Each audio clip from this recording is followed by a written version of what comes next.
Going on, Breaking Brown family? It's your girl Yvette Carnell. I'm gonna just give y'all a moment, like I always do, to get in to get into the space because I know it's 9 o'clock. I know we got a lot to talk about today, and I'm just gonna give you a moment to get into this space before we get into it. We got a lot to talk about, and get your libations, get everything that you need to be okay this evening because it's going to be a complicated day. It's going to be a complicated show, and ain't nothing I can really do about it. So, everybody, take your time. We gonna have, the day is going to be a really interesting show in terms of us.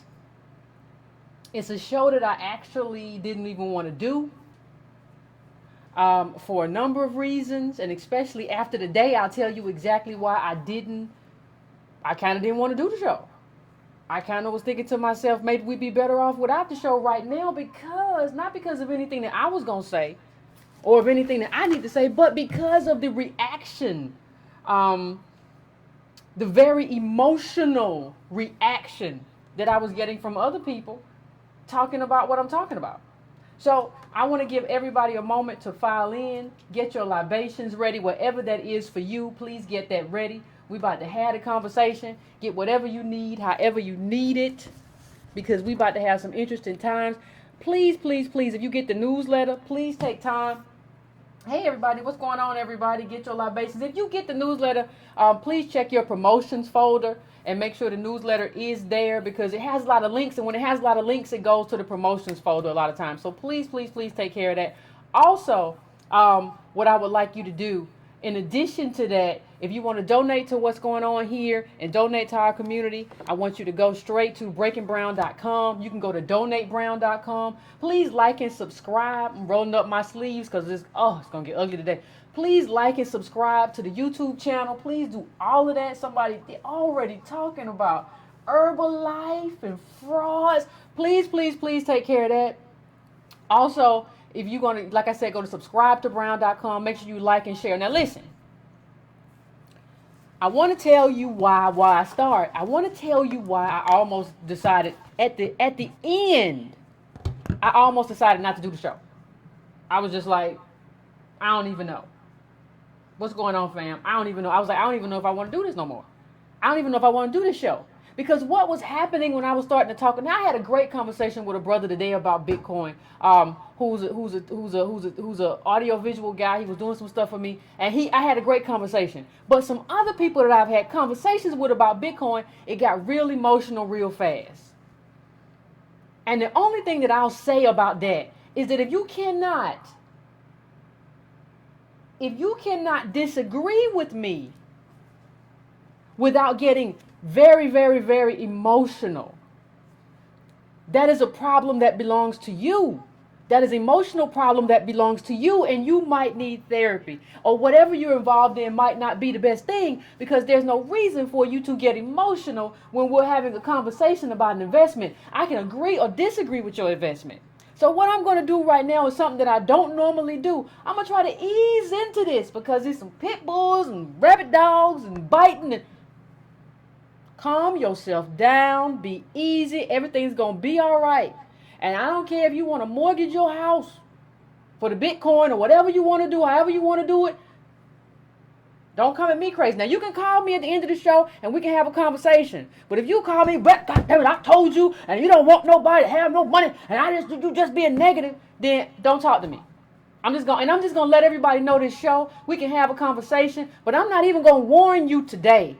If you call in here with some bull, I'm just going to cut off the call. I'm not having no conversation with no people that just think that they can just say whatever they want to say like they 5 years old. I'm not dealing with erratic women or man children. None of those are allowed in the Breaking Brown family. If you can have a discussion, we can have a discussion. Other than that, we're not going to do it. Now, let's get down to brass tacks.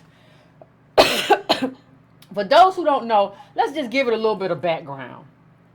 Let's just give the Bitcoin a little bit of background because we all saw the Bitcoin surging. You got everybody talking about it. And the reason I'm talking about it because I got everybody in my inbox talking about it.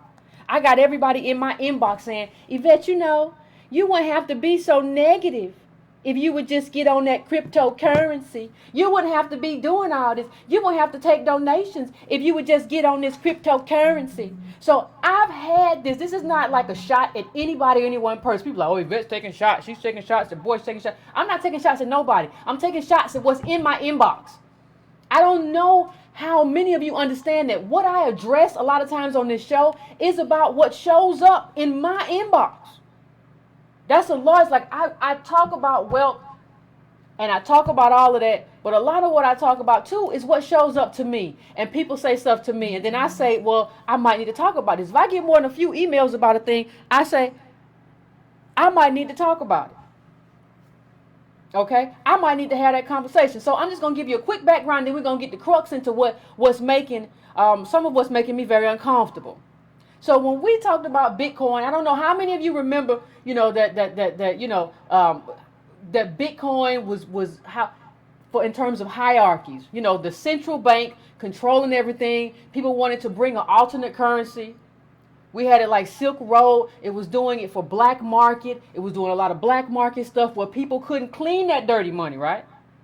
So if that dirty money can't get clean, well, if you can just exchange Bitcoins, if you can have an alternative kind of currency, then that's what we'll use. So there were a lot of people who were invested and interested in Bitcoins. You had the cryptographers, you had all of these early people who were saying we want to be self-validated. We want it to be validated by the collective. We don't want to be in a situation where the banks can shut us down. Or what happened after the big kaboom in terms of the recession, these bankers socially engineered a recession, right? So you had a lot of people saying, what we want to do is, the best way to describe it, we want to empower individuals. We don't want to empower the banks, we want to empower the individuals. So what you got was, that's how we got from there to Bitcoins. And there are a whole lot of coins now that we can talk about all the coins. But I'm not going to talk about the coins. I'm just all the coins. I'm just going to focus right now. I'm going to focus on Bitcoin. If that's all right with y'all, can I just focus on Bitcoin? Okay. What you have is kind of like, with Bitcoin, it's kind of like it's a money supply, but it's not controlled by a particular nation state. It's not even controlled by the bank, the Federal Reserve or anything like that. It's controlled like by a lot of banks, right? And there's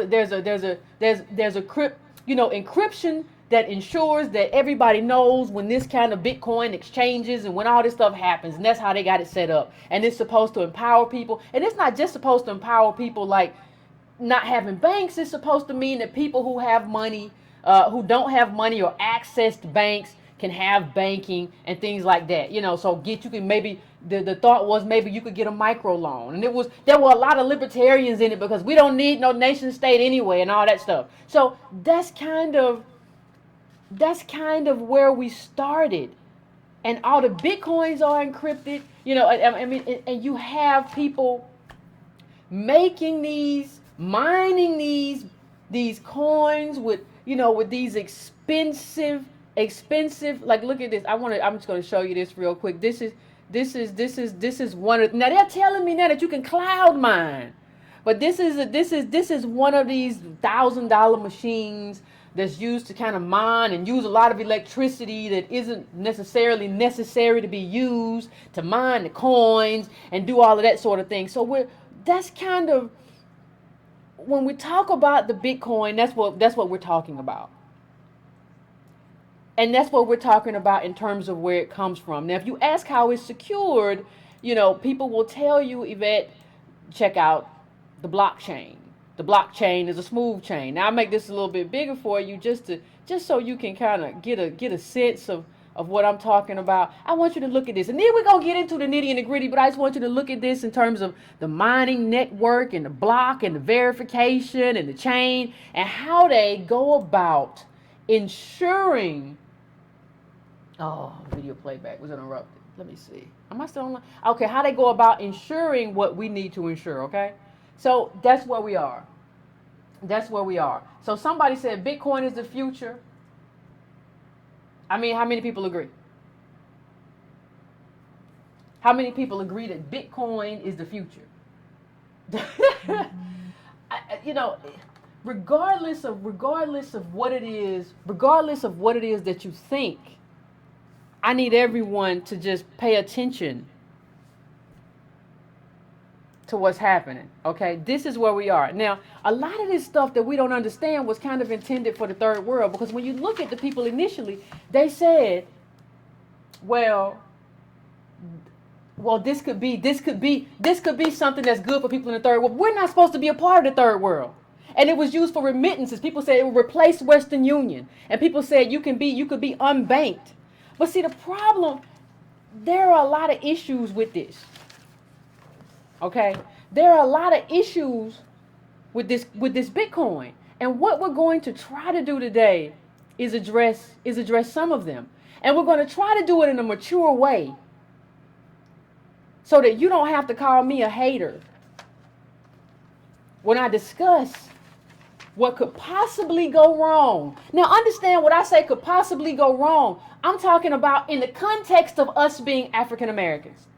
I'm not talking about the context of anyone else. See, part of what has to happen is that we have to start seeing ourselves as a vulnerable group. But that's not what we want to do, because we want to see ourselves as people having agency, people having a lot of control over our own lives. Right? But what we see in that context is that the UN just came to the Bible Belt in the South, and they talked about something we've already talked about on this show. They talked about how they never ever seen these kinds of living conditions anywhere in the first world. So what they're saying is that African Americans in this country are living third world lives. You're putting that in the context of people that want to go bet on Bitcoin. Now, what I'm going to tell you is that Bitcoin, when you talk about spending Bitcoin, is different than when you talk about investing in Bitcoin. You're talking about people, last year was 1,700. This year, before you take any of the stuff out, it would be 4,000 for the middle black family, right? Based on the latest data. You're talking about taking some of the money that you need to eat off of. You need that money to eat. You're talking about taking money that's necessary for you to eat off of and using it to invest in Bitcoin.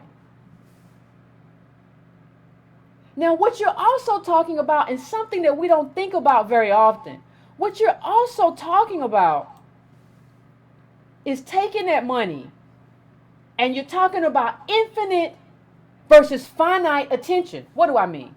It's a lot of people right now looking all day at the $1,000, the $1,000 they put in Bitcoin, but won't call the people who are our elected officials. Everybody got them two senators. I don't care what kind, I don't care, blue state, everybody got them two. So what I'm telling you is, you have a finite amount of time. And what I'm telling you is, just like we talked about Meghan Markle being an escape hatch, what I'm telling to you is what I've seen. This looks to me like an escape hatch. Let me put up this quote real quick. And when we talk about solutions, I want you to see this as a solution in the context of the way that we understand how we think. Forget about what has to happen in terms of money. I want to talk about real quick. I want to talk about how we think. Now look at this. This is a Malcolm Gladwell quote. And you all know, if you're a friend of the show, you all know we've discussed Malcolm Gladwell before in terms of his talk about timing, how you had to be at the right place in America, and that right place in the right time was to be a white man who could take advantage of people, and we were the people who were being taken advantage of. But let me just read you what this quote says. It says, "We have as human beings a storytelling problem. We're a bit too quick to come up with explanations for things we don't really have an explanation for." Now you ask me, Yvette, how is that relevant to me? Well, here's what I'm saying. What we tend to do is say, well, we have a problem in African American community. We don't have wealth. We should go get a Bitcoin, or we should buy some land, or we should just hold on to our land, or we should just not let the white man take our land, or we should just dig a hole and dig a ditch. Remember the last time we had the show and the person called in and said, well, the reason that we have hookworms is because black men are not digging ditches. What they didn't do was do the research that shows people had been doing that actually. That was something that had actually been happening. But You cannot build sanitation networks based off individual black men going out and digging holes. That's not how any of this works. So when we talk about Bitcoin, you have to understand Bitcoin in the context of who we are as a vulnerable community. And you have to understand who is leading Bitcoin. When we discuss whether or not Bitcoin is a bubble, what we're looking at is a report that just came out that says 1,000 people own 40% of the Bitcoin market. So when I look at this, what I say to myself is, they call these people whales. Are the whales leading the market? And what happens to this market if the people who are leading and directing this market, who want to extract all of they can out of it, if they drop out, what happens to the market? So what we like to do as African Americans, and I saw it in the housing bubble, what we like to do with investments is we like to get in late, and then be there for the bubble. And so when the bubble pops, we there. I never will forget one time, a long time ago, I went to a bar and there were two black men there, and they were the saddest sights I'd ever seen. And I said, "What's going on?" And they told me, "Oh, the housing bubble, it just crashed."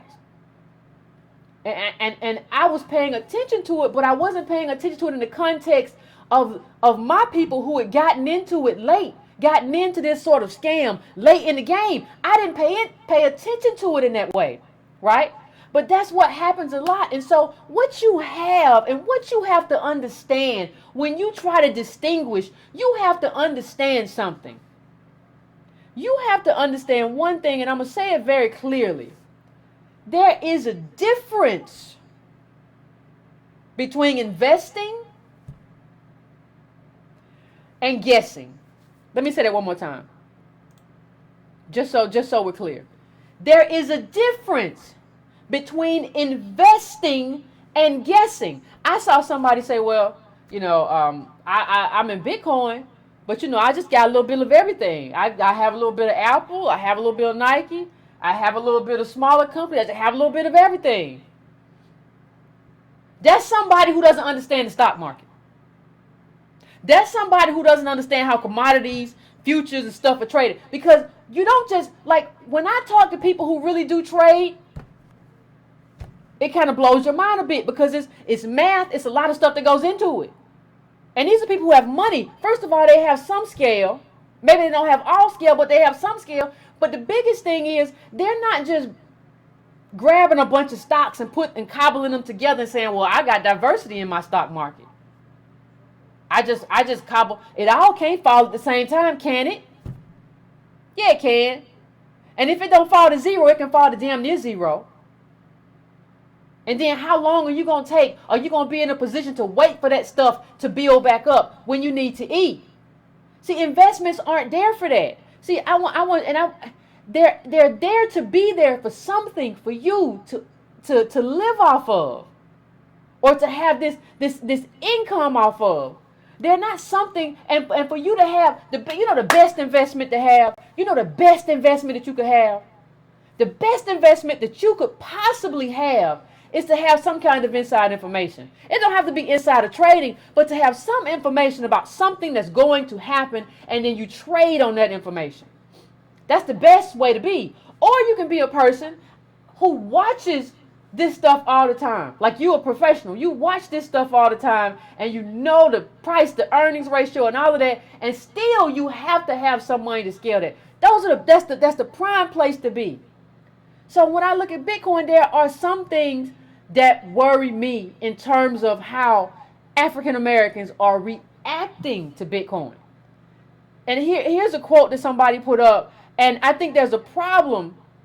I was talking to a friend about this. There's a problem with the quote, but it does draw you into the problem with Bitcoin. It says, the person who wrote this says, the problem is not that, in talking about Bitcoin, the problem is not that it is not issued by the government, nor that it is unregulated. The problem is that it is hard to see what it is.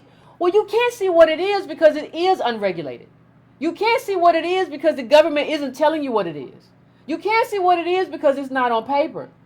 And when it's not on paper, what happens is, yes, it's global. So you doing something with somebody in India or whatever, But the problem is, when you don't have that level of regulation, like you have at a bank with hard money, and you walk in and they insure $100,000 of it, there's nobody protecting you. And what I want to say is, for people, we got to get it straight. On one hand, we like to advocate for government and say we need more government to whether it be reparations, whether it be Medicare, whether it be Medicaid, whether it be HUD. Then on the other hand, you want to say we the wild, wild west. But let me tell you what I feel like, and I've researched, and what it seems like to me in terms of, now I'm talking about regular African Americans. We talked about the middle black family and the money. Most of us don't have money. Nearly all of us don't have money. There's nearly no wealth in our community. This is an investment for upper middle class and wealthy people. So what I see, when I see African Americans on that Bitcoin, I see people who are in the wild, wild west without a gun. I see my people in the wild, wild west without a gun. Now, here's the thing about being in the wild, wild west without a gun. It's all fun and games until you get robbed. It's all fun and games until you get robbed. Because then there's no mechanism for you to go back and say, this person stole my money. Or this person ripped off my Bitcoin. I want my Bitcoins back. I want the percentage of the Bitcoin or whatever y'all buying these days, Ethereum, whatever. I don't care. I want that back. That person could be whatever. And so if you're talking about a system where there is no hierarchy and where there's anarchy, I want you to understand the risk to that as a black person, as an African American, the most vulnerable group in these United States of America. And a group that people absolutely love to make more vulnerable and extract money from. I'm just telling you that this is something. This is something that I don't know what to make of. I don't know exactly what to. I know that it's something that a lot of us shouldn't be involved with. I'm just gonna say it. I'm not talking about everybody. If you rich or whatever, if you rich or you wealthy or you upper middle class and you black and you invest in Bitcoin, stop talking to regular black people, because they don't need to hear from you. We don't need to hear from you if that's where you are. This is not a poor person's and we are all nearly no wealth investment. It's just an escape hatch. But that's what we've started doing. We've started using these escape hatches. So I don't want to deal with politics. No. I don't want to deal with politics. I don't want to call nobody. That's lame. I don't want to call no senator. I don't want to go to no town hall meeting. I don't want to vote or show. I don't want to do none of that. I want to be on this Bitcoin. And what I'm telling you is that the worst thing that happened to us? It happened to us in terms of Reconstruction because the government left us to these Southerners and stuff. I don't know if we understand how bad it is in this country, which is full of racists and white supremacists, when we are devaluing government to that extent. I understand what it hasn't done for us, but I want you to look at the other side. This thing says Bitcoin feeding frenzy fueled by 15 times leverage, says exchange. Listen, does anybody understand what 15 times leverage means? That means a little bit to the right, 7 percentage points to the right, left, movement, you're in trouble. So, and so on one side, people have been making jokes about this, but it's still very interesting. You see this Bitcoin versus Chuck E. Cheese in terms of, no, Chuck E. Cheese got physical currency. They don't. It can be used to buy pizza, the Chuck E. Cheese coins. Bitcoin can't. So you see people, they're making jokes, but you see people talking about the limitations of Bitcoin. And what I'm telling you is that I haven't heard enough black people who are talking about Bitcoin talk about the limitations. Not only that, what I hear a lot when I hear black people talk about Bitcoin is that you don't want to hear no other side. You just want to hear that, like, it was at 10,000, it's at 15,000, it's going to 100,000, and it's going to keep rising no matter what, as if Wall Street hasn't gotten involved. And when Wall Street gets involved, you can get your clock cleaned. If these wizards on Wall Street haven't taught us one thing else, they've taught us that they know how to extract money from our community and every other community. They don't care. It's not like they sitting around caring about what happens to us. It's not like they sitting around saying, well, we can't. They don't care. They ain't never cared. This next it's a CNBC article that says cryptocurrencies like Bitcoin are the bubble to end all bubbles. Understand, there was another article that said people are refinancing their homes. People are getting second mortgages to finance this because everybody believes this is going to go up. And the problem is people believe that they know as the most vulnerable community, and stop thinking. Part of the problem is that we always want to feel like we have agency and feel like we ain't vulnerable. Well, I'm sorry. I'm not here to lie to you. I'm not here to lie to you and tell you, well, you're right. We can do everything that we're going. No, we are vulnerable. Having the least in the richest country in the world makes us vulnerable. That's not nothing that I'm making up. It just is what it is. So when you're a vulnerable community like this, you got to look at what you're doing. You got to look at how you're behaving. You got to look at the direction that you're going in. You got to understand whether or not you want to go in that direction. And you got to start, like I said at the beginning of the show, it's time to start putting some space in between. We need some money. Let's go do X. Hold on, before you do that, just pause. Just pause for a little while. Before you say we need to do, just pause and think about it. You ain't got to believe me, but you got to pause and think about that thing. Don't just say, well, I'll tell you what we need to do, because 9 times out of 10, let me tell you what I found out. I'm not even going to say 9 times out of 10, 99 times out of 100. When somebody comes up to me and say, well, what black people need to do is, you know what I know? I know that that's already being done somewhere. When you walk up to me and say, what black people need to do is get more involved in their community, or what black men need to do is more involved, or what black women need to do is, or what we really need to do for our community, all of that stuff that you're talking about has been tried, or is being tried right now. You just don't know enough to know it. So what you might want to do, instead of sitting around talking about how black people need to do politically and how they need to be politically active and black people need to protect this and do that, find out where that's happening in your community and support it. Find out who's doing that in your community and donate $10. Maybe you do that. Instead of focusing all your time and energy on crypto. And don't tell me, Yvette, well, we can do both. If we could do both, we'd be doing both, and we ain't. If we could do all of that at the same time, we do it. Come on, man. Give me a break. I'm sick of this. I'm sick of this just saying anything and then getting emotionally upset when I call you out for it. When I say, well, this is a problem. And here are some drawbacks. Well, you being negative. No, the problem isn't that I'm being negative. The problem is that you only look at one side. You only look at the positive side. You only look at the good outcome. That's not what grown people do. Grown people look at both sides. Here's the positive and here's the negative. Here's the good side. Here's how this may turn out. And here's how it may get flipped on me. You got to look at everything that goes on in your life through all angles. Especially with this tax bill that's coming through and all these programs going to get cut. You got to look at everything through all angles.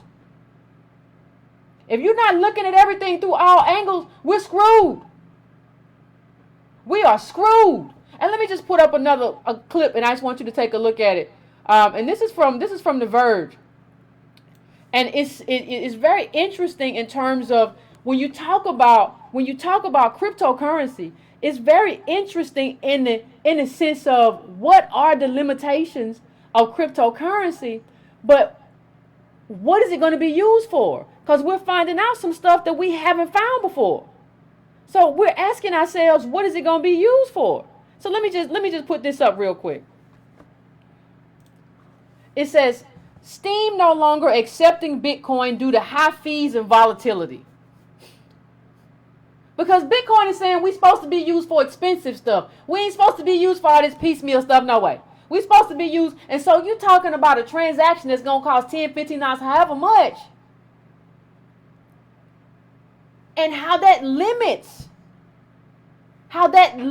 what you can do, what you can do with the currency. And then we see, I put up an article last week where somebody was like, they couldn't move their position, or they couldn't get the money out. Because it's not really intended for you to get the money out and make it cash and make money off of it. It's intended to be an alternative currency where you spend it. No matter who you are, well, you spend that in the sort of cryptocurrency market. It's not intended. So they're talking about, yeah, they might get ATMs and stuff like that. But understand, you still have those limitations. And I'm not talking about then as an investor. I'm talking about as a person who's spending. As an investor, that's a whole nother thing. Because we just saw it come on the CBOE this week. So, and when you talk about derivatives and when you talk about futures and when they start letting people really short this thing, you're going to be in with the real boys and girls. You're going to be in with the people who do this for a living. I don't know if you can handle it. Can you handle it? These are people who do this. They're going to let all the sharks in the swimming pool. So something that sort of began as like an alternative currency, Silk Road, people buying stuff, black market to get around all this, not only money laundering, but to get around central banks. You kind of see in a way them kind of reining that back in. No, you ain't gonna do that. Because let me tell you something. People say, well, what? Here's one of the things that I keep hearing. People keep saying to me, well, Yvette, I don't understand why you so down on cryptocurrency. It don't make no sense to me that you're so down on it. And I'm not telling you that I'm down on it. I'm telling you this. Let me tell you something about American money. Because people keep telling me American money is just a mental construct too. A dollar is just a mental construct. It's all just a mental construct. That's what you keep telling me. So if it's all just a mental construct, if that's what you're telling me, it's all just a mental construct, I'm going to tell you that you're wrong. The dollar is not, if you don't understand anything else I said, please hear me. The dollar is not a mental construct. You know why? The dollar is backed by the richest country in the world. What does that mean? The dollar is backed by bullets, baby. You're in a place where these people, America, can force you into using a currency if they deem it necessary for the powers that be in the elite. I'm going to say it again. America is backed by bullets. That's what the dollar is backed by. The dollar is backed by bullets. This is a nation state. That's a coercive power that they have to get you in a space to do what they need you to do for the elite in that country and everybody else to make money. If they ever decide, you know what, we through with this, we ain't doing this no more, guess what? Everybody goose is cooked. Now you might say, well, they can still trade over there, over here. Yeah, but they can ban it over here if they want to. And we already saw them bring down the hammer before, didn't we? Didn't we already see them bring down the hammer? We already saw them bring down the hammer. Silk Road was bringing down the hammer. And you seeing people now charged with money laundering. Look at what I'm about to bring up right now. This ain't no joke. This is Department of Justice. Operator of unlawful Bitcoin exchange pleads guilty in multi-million-dollar money laundering and fraud scheme. Now understand that early on in Bitcoin, the dude got charged. I don't know if you all remember the guy who got charged with money laundering. I meant to get a clip. But he was actually sold Bitcoins to somebody who was going to use Bitcoins to sell it to sell drugs to somebody. But he wasn't directly involved. But they still got him with money laundering. He wasn't directly involved though, but it just is what it is. They just get to do what they want to do. That's just how it works. So I'm gonna go to the phone real quick and take a call, and then I'm gonna come back to it because I think this is something that, regardless of how we feel, regardless of what we think, this is something that we should have a conversation about. So I'm going to 757 right now. 757, coming to you. Hello. Hello. Can you hear me clearly, Yvette? I can hear you. Yes. I kind of had a question about the election tomorrow in my state of Alabama between Roy Moore and Doug Jones. My issue with with Doug Jones, I don't have anything in common with Roy Moore. So, but my issue with Doug Jones and the Democrats is, look, I don't mean to be rude to anybody, and I know that's coming up. I know the election's coming up. I understand that. I'm not doing that tonight though. And I keep telling everybody, we're gonna have to stay on topic. Now, if you have a topic that you want me to talk about, you can call me. I mean, you can email me at editor@breakingbrown.com and say, Yvette, we need to cover this subject. But tonight we're talking about Bitcoin. When after the election is over and either Roy Moore or Doug Jones is elected, I think we can have a show and we can talk about that. But that ain't what we're doing right now. Okay? So I'm going to 310. 310. I'm coming to you right now. Hold on one second. Oh man, this Cone talk to you. What's going on, Antonio?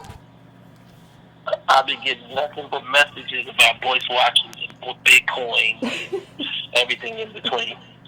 So, one of the things that I see, I want to walk this down with you, is part of the problem is people are real fanatical about this thing. Like, it's going to answer all of the racism. It's going to answer all of the slavery and all of the Jim Crow. And I feel like in many instances, you talked about the Wild Wild West, but for those people that saw Westworld, this shit is like Westworld, where they can't see the door. Like, these are just robots. And I feel like, one of the sad parts about the extended possibilities, before I get into my few little points, is people don't understand how easy you can get caught up in neo-Nazis or terrorism. Yes, sure. And then, like, all of a sudden, you trying to explain, I didn't know what was going on. I didn't know that they was moving the money from here to there. And they just, like, web it up together. And when the feds come, you black. You don't have the money to fix yourself. You don't have that. And I'm not saying as a result you don't invest, but the question is, what are you investing in? Mm-hmm. Do you know what your dollars are supporting? Do you know what your dollars are supporting? We talk all this black ownership and black business. Where is your dollar that you put in Bitcoin at today? And I feel like so many of us don't know because this is set up for you not to know. And I think, we don't have that luxury. What is interesting about the dynamic of the way that people talk about race, and then you talk about this extensively, we come out of slavery, get pushed into Jim Crow. A set of laws. And Jim Crow wasn't about water fountains. And, it was about a set of laws to shut us down. To keep us locked out of what? And I think that when you move forward into today, we are in the center of the era of mass incarceration. We're looking at hookworms in Alabama and septic tanks exposed. We're looking at Ferguson with ticketing schemes where black people are used to prop up municipalities. And we thinking about Bitcoin during Texas. Yep. Hello? I'm here. And so much of this to me feels like it's about not dealing with black issues. I just want my own little quick answer for me. I'm going to tell little people around me, but as far as politics, I ain't really with that. And it's, funny because I think about the black church again. And I say this, because Dr. Cosby it was a profound experience going down to Louisville with you and seeing that. But you have to wonder how much has the not being in the black church made black folks anti-community. Ooh. How much has not being every Sunday, seeing every Sunday school made black folks not look at advancement as a community, as a neighborhood, as an individual experience instead. And I think that what we're seeing is just the consequence of that. I just want my loophole. I want to be a millionaire. And we start to move forward, and what we see is solutions. So everybody says, what's the solution? I want to know, in the chat, on YouTube, how many people got a piece of a Bitcoin but got no reserve water in case there's something that go down? Got kids running around, you ain't got no reserve water, but you got pieces of Bitcoin. And when I say reserve water, I'm talking about enough water for a week.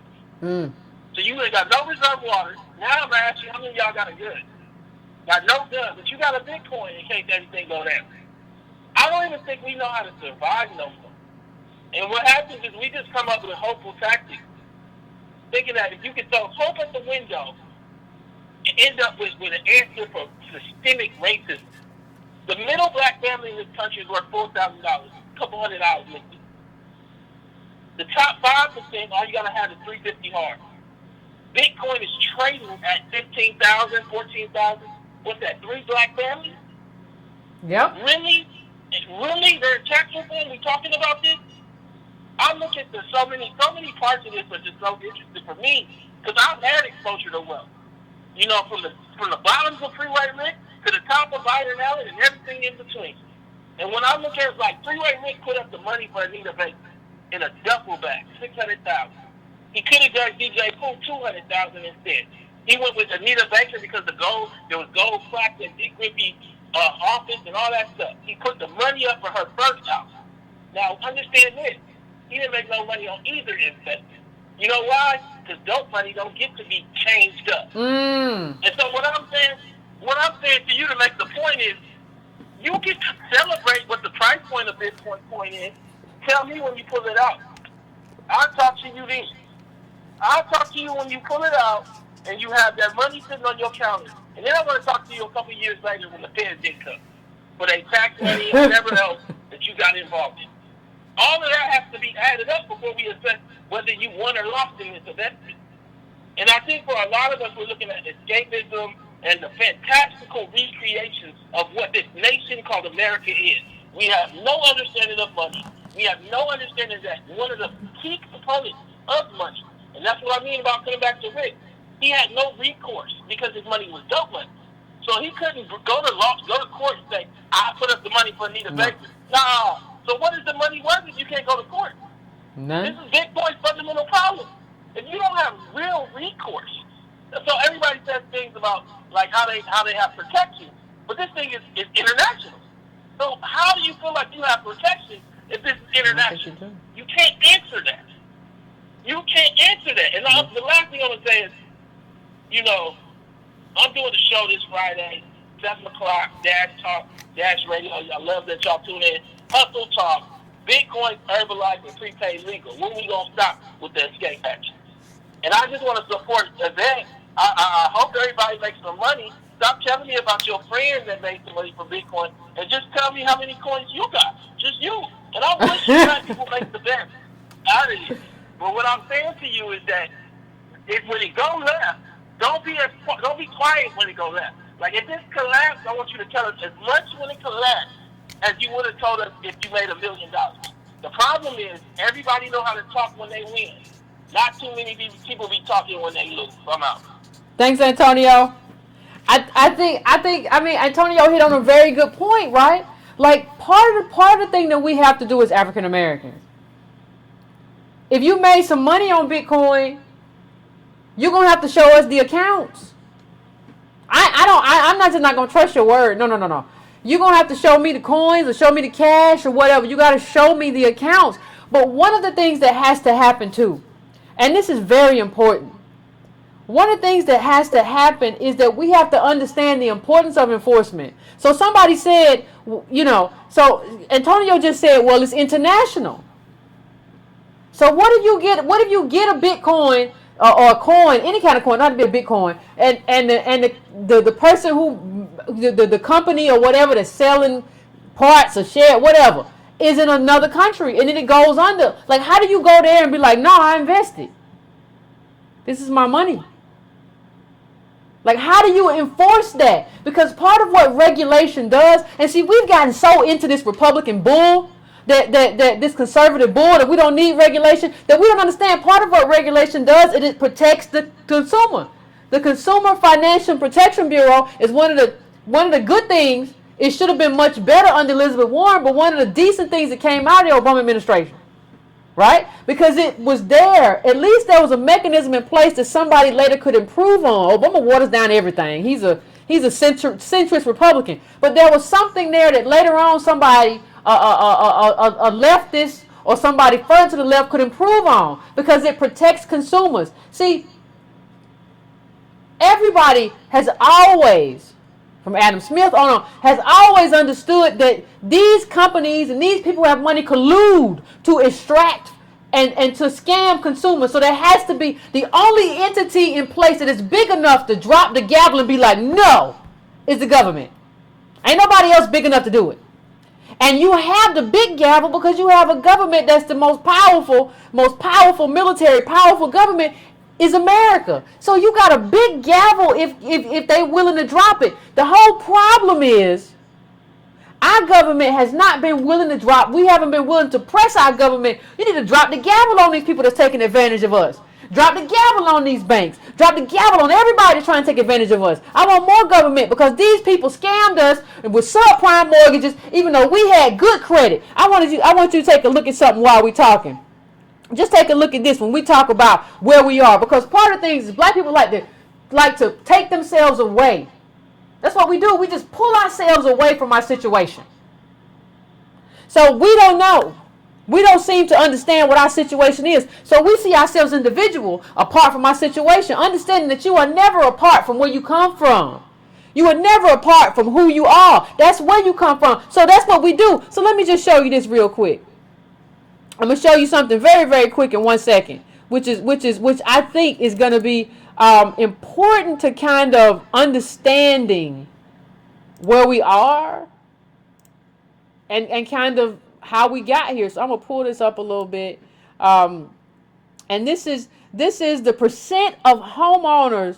And this was in a Jacobin article from Matt Brunig, and I think it was Ryan Cooper, about how Obama destroyed black wealth. But this is, take a look at it, percentage of home ownership with negative equity by race. Now I want you to look at that. I want you to look at how that green line, that's us.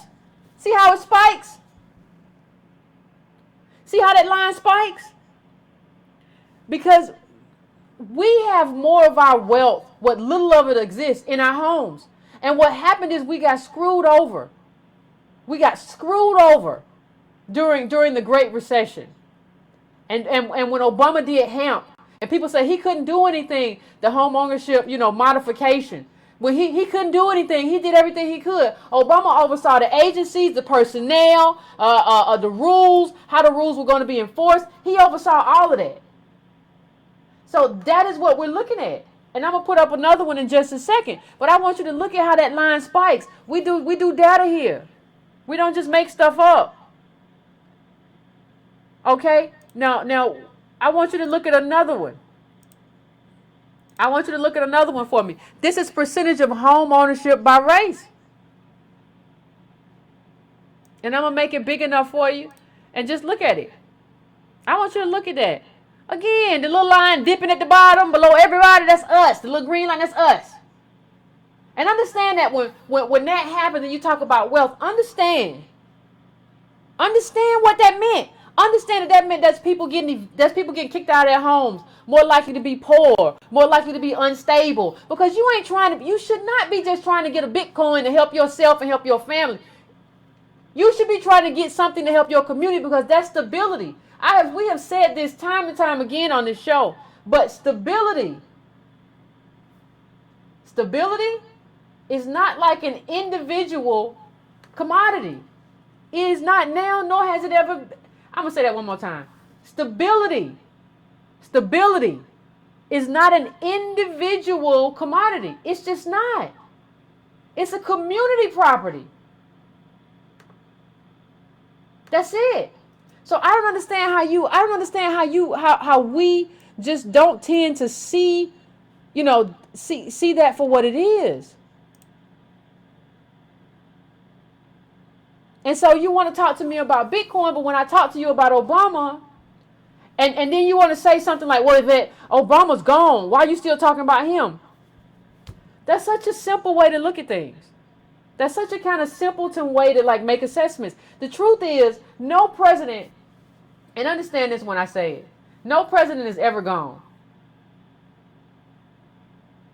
I want you to just say that to yourself right now. If you haven't said that to yourself before, I want you to say that to yourself right now.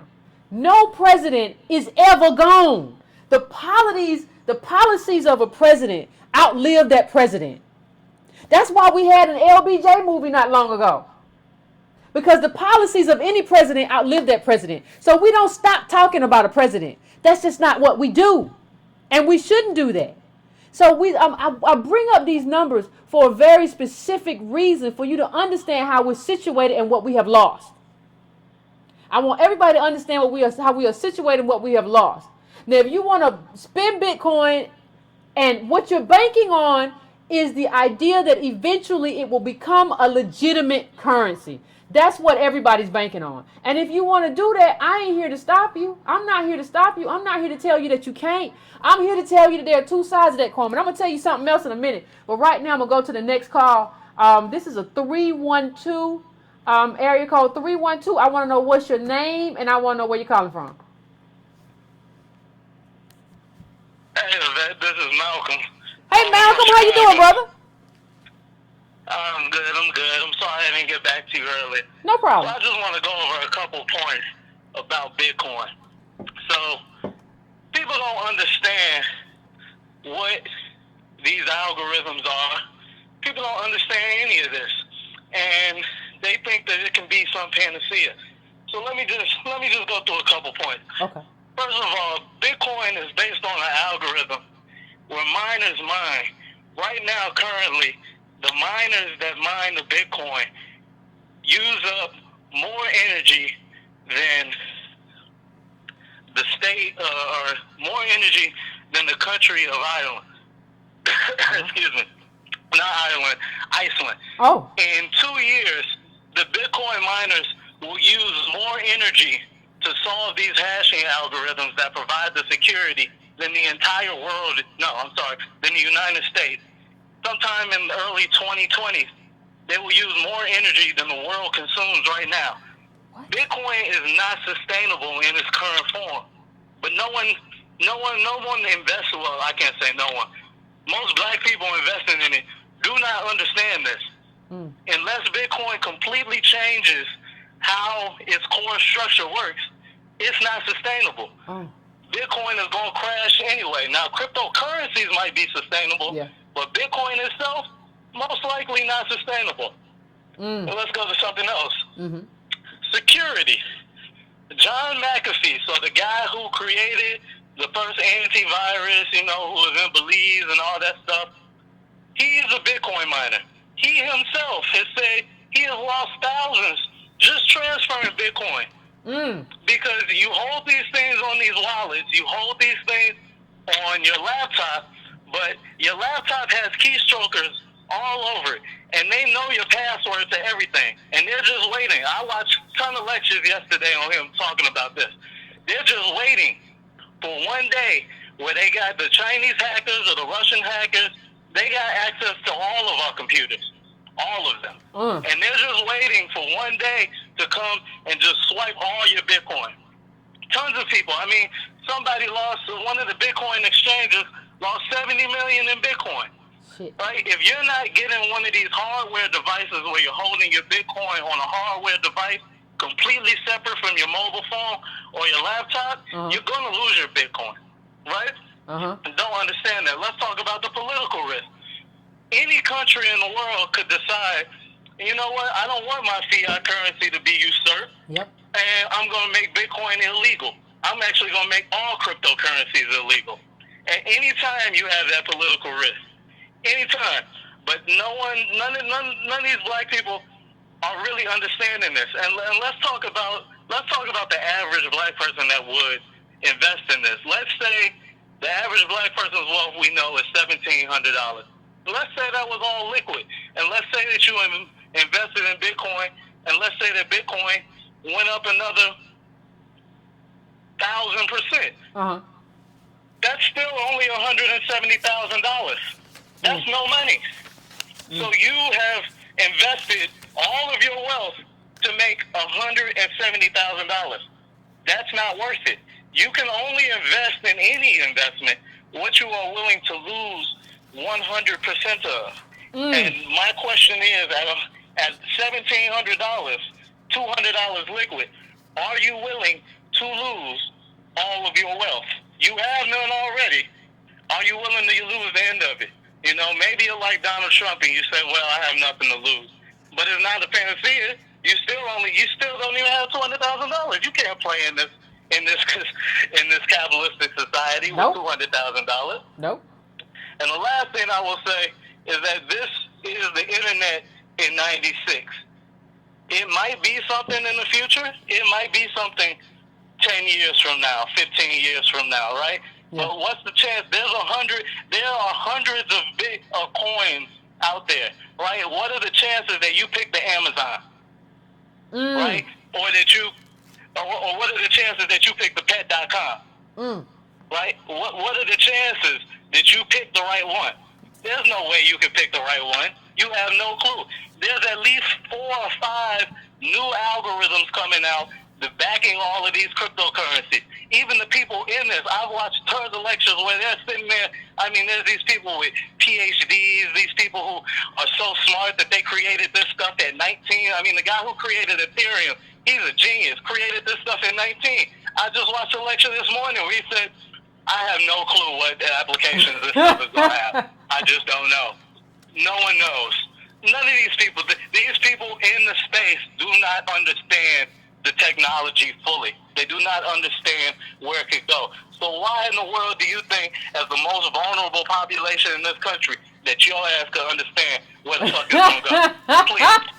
And that's the last thing I'm going to say. Thank you, Malcolm. I appreciate that. I appreciate that. Let me just say, I mean, he's exactly right. The people who invented this are like, I don't know. I invented some stuff and I'm real smart. I'm a genius, but I don't know. But you like, I'm going to tell you exactly where it's going to go. Now, you don't even do this for a living. They've been doing this since they 6. You don't do this for a living. In the daytime, you change tires or you work at the bank. Not a crypto bank, you work at Wells Fargo. But then you're going to tell everybody else, well, I'm going to tell you what it's going to be like and what it's going to look like. No, you can't really tell me nothing. And that's what you got to understand. And see, the thing is, here's one thing I got to say. You know, we got to stop looking at investing as like this kind of lottery, right? It's almost like people treat investing like, I'm going to go play the Mega Millions. Like I hear people talk about investing the same way they talk about a lottery. Like, well, you got to be in it to win it.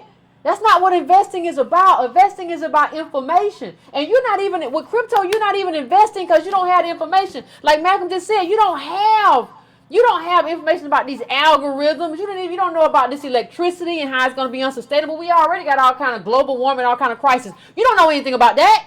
We're not experts on that. How could we be? It's not anything against you or me, but if we don't have that information, how can we make that kind of call? How can we make that call? And why are you encouraging people to make that call? It don't make no sense. So one of the things I'm going to say is that we have to, and before I say this, and I might say it again before it's over, but these people, and I'm going to say it slowly so everybody hears and understands, these people who are encouraging you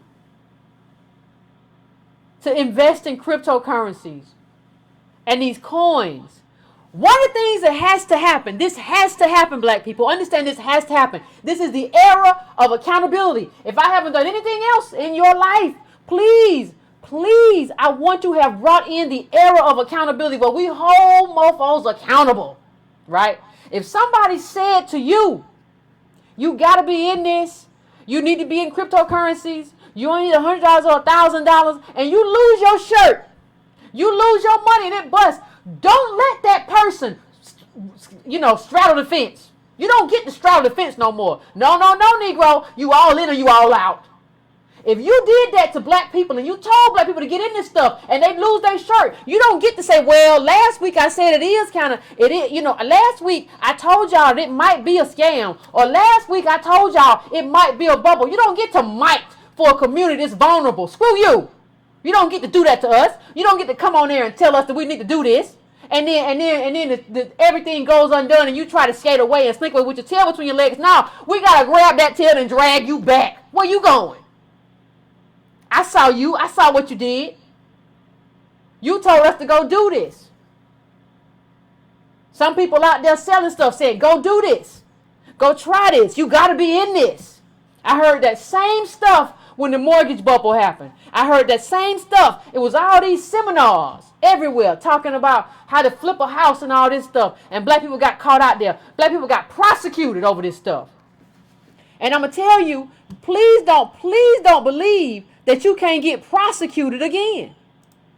That's the one thing I want all black people to understand. Please don't believe that you can't get prosecuted again. If there's one thing, I want you to look at this. And we've already done it, but I want you to look at this again. Like if you want, Bitcoin exchange operator sentenced to 16 months in prison for money laundering. That's what they, listen, it's so easy if the government want to take this back in whatever country. If they want to take this back, it's so easy to do it. It's so easy to do it. All you got to do is lock them up. And you won't know that you're getting locked up because you don't know that you sold a coin to a person who sold a coin to somebody who was dealing drugs or trying to use it to do something. You wouldn't know that. Ain't no way to know that. But they don't care ain't nobody caring what you know. One of the things that has to happen for us as a community, we got to stop absorbing all this risk. We got to understand immediately what risk looks like and why we shouldn't take it. We got to understand immediately what a shark looks like and what a goldfish look like. And understand that this country made us into goldfish. And we got to understand, hey, you need to give me what I need to be a shark. You took my stuff. I ain't got the fins. I ain't got no big teeth. I ain't got no big body. I'm just out here with little bitty body. They trying to eat me up. You got to fix this. You got to give me that growth serum that you gave all them other people. You got to fix it. So I think that is something that has to happen. And let me just say this. Before I go on to the next, I'm about to go on to the next call. But you're betting on this to become a legitimate currency. That's really what you're betting on. And I don't know. I don't know how that works. And let me tell you, I've been looking at this for a minute. And I'm not a crazy person. I'm not a stupid person. And it's so much craziness going on in Bitcoin that it's insane. But let me go. I'm going to go to 202. 202, I'm coming to you right now. Tell me what's your name and where you're calling from. What it is, y'all know what it is. What's going on? What's going on, Mr. Hamilton? Hey, all right. So, oh man, this is so hard to discuss because the thing that you have to grapple with in all of this is everybody trying to escape this skin, man. It is hell being black. Ain't nobody signing up for that. And we were all standing at the beginning of the cosmos waiting for our opportunity to be birthed into the world, and there was a menu of all the human characteristics standing before us. How many of us would choose the race black? Nobody in their right mind would choose to be black. Ain't nobody signing up for that. But unfortunately, this is the hand that we have been dealt. So I look at Bitcoin as sort of a desire to get out that hot pot we was talking about some weeks ago. Yep. A desire, it's what you and Tom say, it's a desire to escape. But let me ask you this. Okay. Black people once had a Bitcoin of their own. We once had a Bitcoin that we should have gotten a higher investment on, but we didn't. Consider this. Follow my analogy here. I am a witch. The original Bitcoin in the black community were first blacks. The first blacks. Okay. The people who benefited from affirmative action. The people who went up the ladder. The people who went into the door and closed it behind them. So let's look at our first blacks as a type of financial instrument, a type of security, a type of Bitcoin, if you will. Now let's ask the question, if our first blacks are this Bitcoin and this economic investment that all of us put all into, what is the return on the investment in first blacks to the black community? It's negative. What is the return that we have gotten on it collectively? Negative. So the point that I'm making is that our first blacks who went up the ladder, they were the financial instrument that was supposed to yield high returns. They are the original bubble in the black community that burst. And many of us are sitting and looking at this, and we're like, but you eating Oprah, but you got a nice house, Jay-Z, but you doing good, Kanye, but you doing good, Mr. Obama and Michelle, but we are still sitting here struggling. And so I look at this escapism as a function of what the first blacks in our community did not do for the race. You could actually make the argument that if you were to look at all the first people that went through the doors of all the particular races, the first Asians, the first Hispanics, the first Japanese, if you were to look at all of that, who do you think has the lowest return on their investment? Us. Who has the lowest return on their first individuals walking through that door? I would argue that African Americans do. And it's because of that, our inability to muster a collective assault, for the collective benefit of black people, that we now find ourselves, as you and Tone are getting at, reaching for the straws. Do you think I'm off base on this? No, I don't think you off base at all. I don't think they not only not returned a good return, I think they returned a negative return, because what they returned is sort of this do for selfism, as opposed to like building and then trying to pass something on. They got it and they were just like, well, I'm good. Yeah, you're right. And so now we were told that Christianity and Jesus will save us, but we're still suffering. We were told that politics, but that black people getting elected to office will save. We even got a black president out the deal, but we're still suffering. So then we come to the conclusion that no one is coming to save us. So let me just leave this with this. So I want to leave this comment about Jesus the man, not Jesus the religion. Okay. Most of the black people who look at Jesus the man and they put some type of faith or stock in him, even if it's from a religious standpoint, it's because they are judging him not by how much he accumulated in his life, but by how much he gave up. Oh. Again, they judge him not by how much he accumulated in his life, but they judge him by how much he was willing to give up. How many black leaders do we judge on that same stick? Ooh, nobody. Nobody. How many people are we judging on that same stick? How many people are we judging on how much they have given up for black? Is Jay-Z judged on how much he's given up for black people? No, sir. Or is he judged by, how much wealth him and Beyonce have? You're talking to the man who's been arresting black people in their stores for falsely accusing them of stealing. He refused to give up the endorsement with them. So what are we getting in our return on that? How many black people are actually giving up something for us? Last thing, to every black person who dares raise their hand and claim to stand for you, you need to look at them very closely. And before you invest anything in what they have to say, you need to ask them. You need to really look hard to find out, to discover what they have given up for black people. And if you cannot identify that, I would strongly suggest that you turn away. Ooh. Good day, ladies and gentlemen. Thank you. I'll talk to you guys later. Thank you as always, Alexander. Oh my goodness. As a criteria, one of the things I love when Alexander calls in, he gives you the criteria. He already told you no default black people who did this because they were defaulting. He already told you that, listen, we're not going to do this where this was your last shot at something and you decide to come in here because that was your last shot. Now, them not the black people you choose. Those are default black people. And what he just said here now is important. When you are selecting your black leaders, ask yourself, how much has this person sacrificed for the black community? Understand, unfortunately, a lot of our leaders died poor. A lot of our leaders took a bullet. How much have you sacrificed for the community that you say you represent? What kind of a life could you have had were it not for the life that you chose in advocating for black people?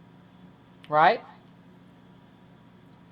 And so I think in terms of when Alexander calls in, that is another good way. That is another, honestly, write that down. That's another criteria. Because part of the solution, see, people always ask me for solutions, but what they really looking for is a get-rich-quick scheme. And I ain't no Ponzi scheme. So what I tell you and what he just told you is some barometers. This is how you check people. What we need to do in our community is start checking people. This is how you check people. What you sacrifice for us, baby? What have you sacrificed? What have you given up to just be a part of us? And I use my own self in there. I can't go do a lot of stuff right now. They can pull me up on YouTube and say that I'm divisive and I can't work there. I've given up a lot of stuff. I can't have no regular career now. How? My stuff is always on you. They can look up and be like, you know what, Miss Carnell, we can't have you here. We can't do that. And I think you have to do that for everybody. What have you sacrificed? Ask that for everybody when you're thinking about them. What have you sacrificed for this community? What have you sacrificed and what are you gonna give up? That's one barometer. The other barometer that he brought up before is, are you a default Negro? Are you just advocating for black people because all these white people turned you down?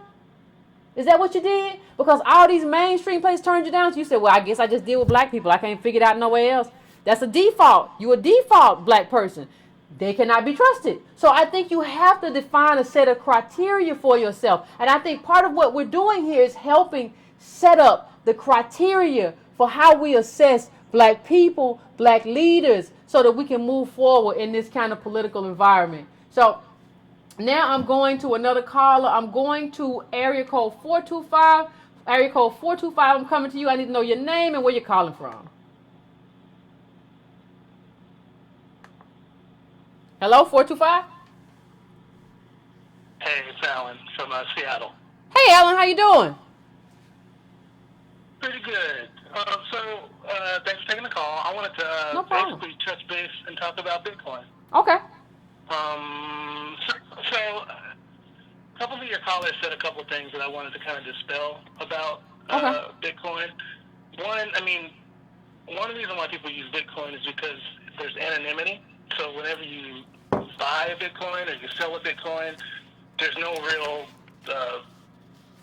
track. There's no way for someone to know that you own that Bitcoin. So as far as what you said about, the government coming after you and you don't know where you're investing in Bitcoin, whether you get, the FBI knocking on your door or whatever, that's probably not going to happen unless you basically owned a company, which is what that guy got arrested for. But going further, talking about Bitcoin and investing in Bitcoin, honestly, it's too late. If you think that you're going to get Bitcoin and become a millionaire, not going to happen. You probably need to at least be able to buy one full Bitcoin in order to make any kind of profit. There was another thing that you mentioned about miners and using those mining systems.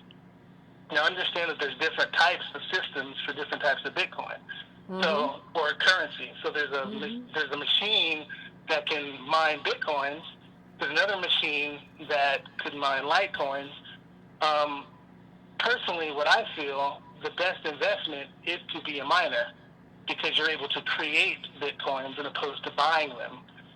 So if there was, for instance, African Americans that wanted to get into cryptocurrency, the best investment, in my eye, is instead of buying, Bitcoins, is to buy a miner and mine Bitcoins. There's some miners that are able to actually create Bitcoins every 24 hours. Now, that's a way that you can actually build wealth. But just, buying a percentage of a Bitcoin, you're not going to get a lot of money doing that. I saw... Another thing I wanted to share, too... Okay, go ahead. Go ahead? No, go ahead. I'll say after you finish. Okay, so the other thing I wanted to actually mention, too, is that you were mentioning kind of the security of putting Bitcoins in wallets. Now, you can do that electronically, and yeah, there have been circumstances where, cryptocurrencies have been stolen and hacked, but there's also a way that you can actually put your Bitcoin on actually physical paper and be able to take it away from, your computer. So that's kind of a way that you can secure your Bitcoins or your cryptocurrency. But overall, and I'll finish here, is that if you're looking to invest in cryptocurrency, if you think Bitcoin is going to make you a millionaire, it's probably not going to happen. If you are going to invest at all, probably invest in Litecoin. But even aside from investing in Litecoin, the way that you're going to make the most amount of money, if you want to try to make money, is to actually do the mining thing. How many? I'm sorry. How many coins? How many coins do you own? Me? Yeah. I've had about 35 Litecoins. Okay. I have a story about Bitcoins. About 7 years ago, I bought 30 Bitcoins, not thinking that they were going to do anything. Okay. and I eventually lost them. I lost my computer. Come to find out, I could have probably been a multimillionaire.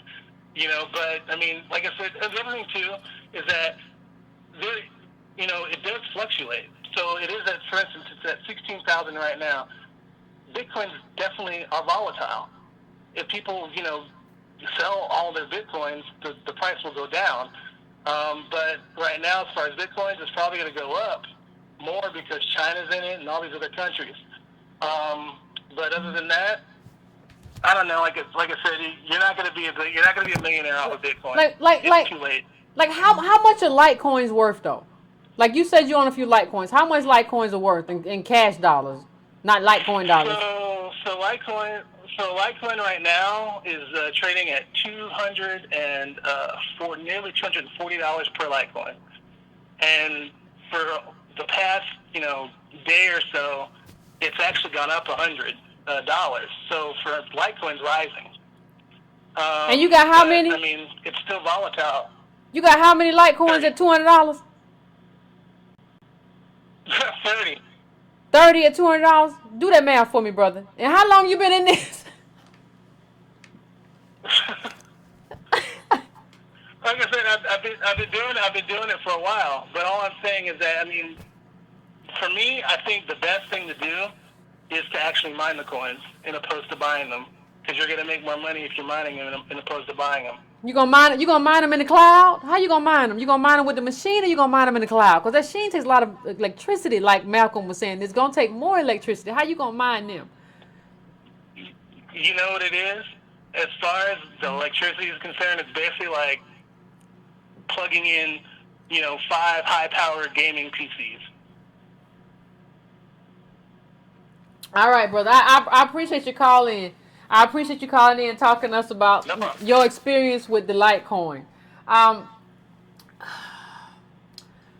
right. Breaking Brown family, here's my thing. I've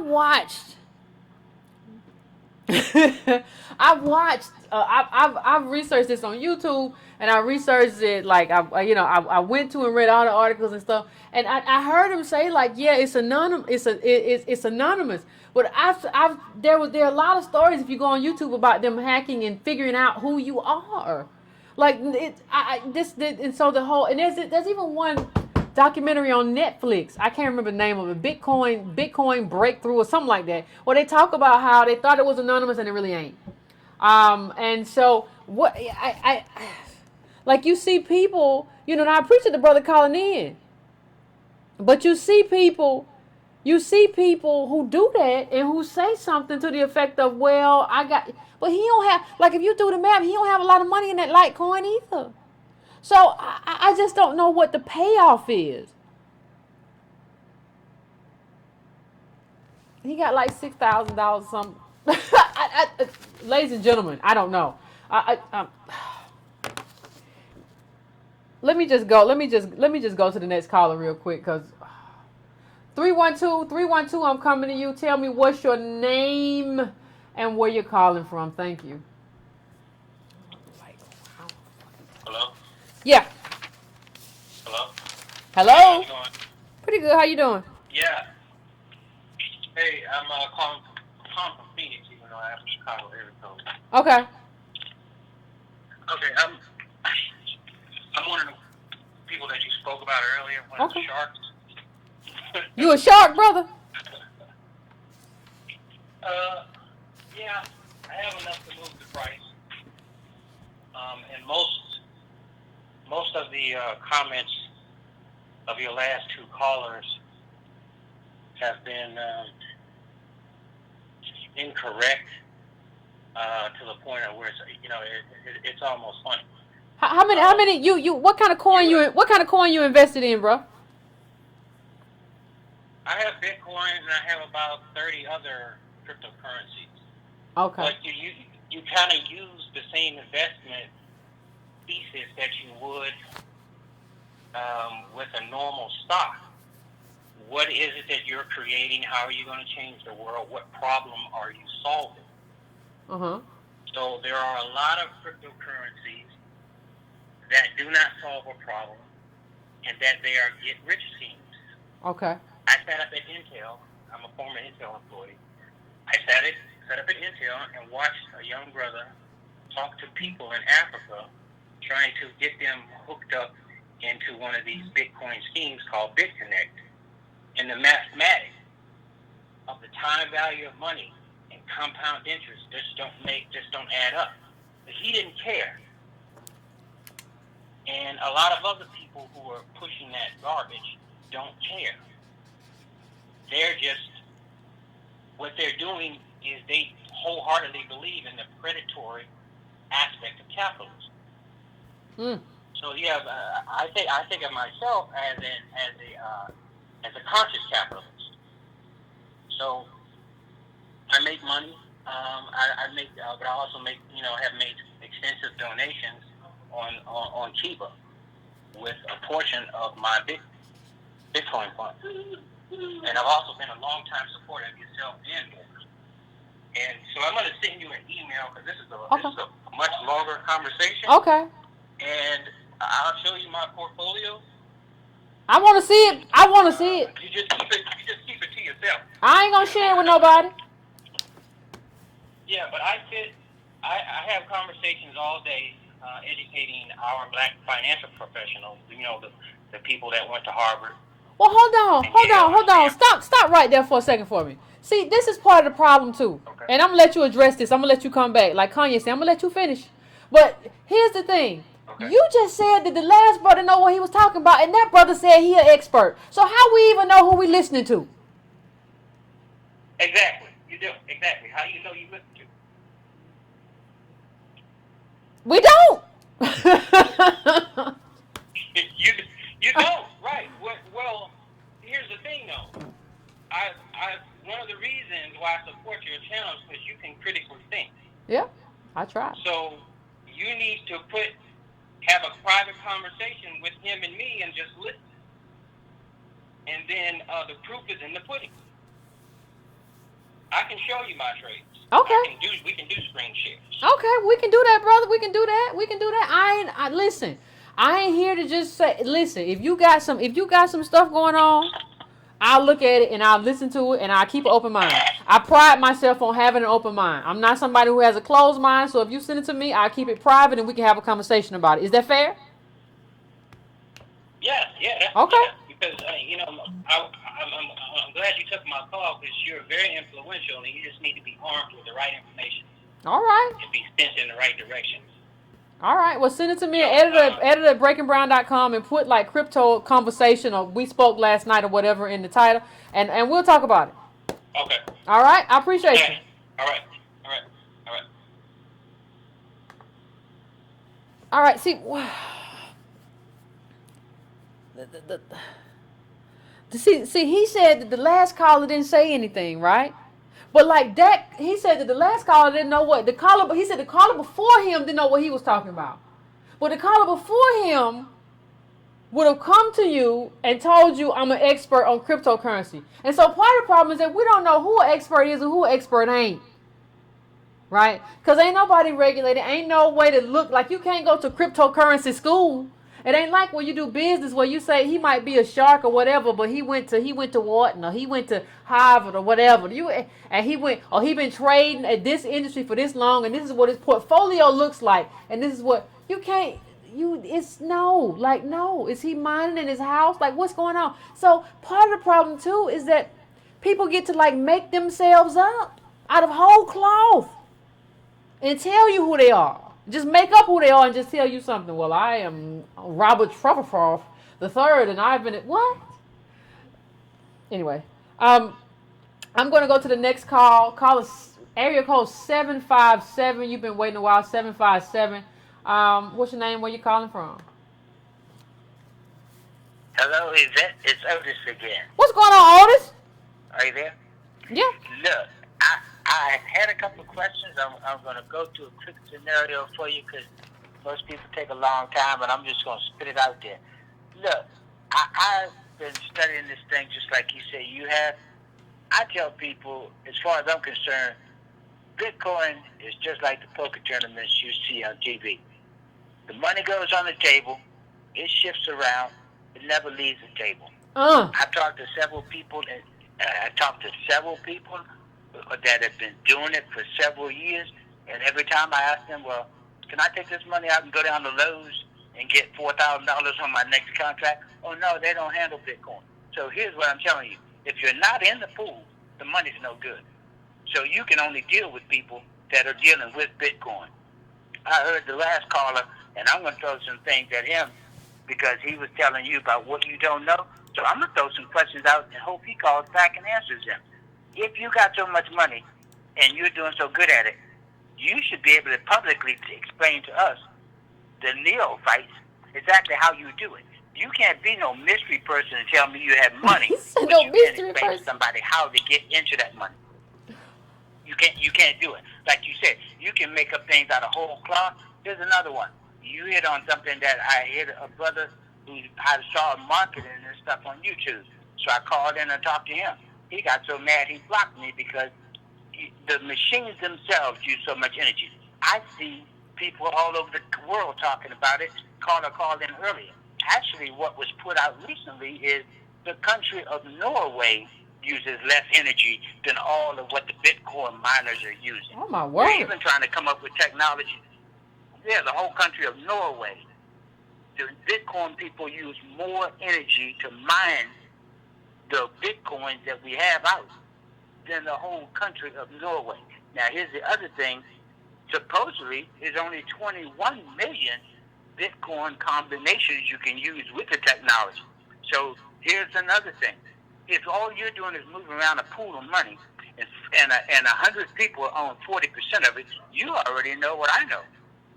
Once they pull their money out, it's the same thing we saw in 1980s with the savings and loan. Yep. With the Keating 5. It's the same thing going to happen in 2008. You can't fool me over a game that tells me the only way I can get in is put in my cash, and then I can only play with people that are in the game. I can't fall for that. If I can't take my money, if my kid gets sick and I can't take it down to Centura Hospital and pay his chemo costs, then me and you ain't got nothing we can deal with. I can't take it where I want, when I want to do for me. There's nothing we can do with it. Can I take it over to the mortgage company and buy this ranch retirement home or something? That doesn't work for me. The only people I can play with are people that are in the game. That's just like a poker tournament.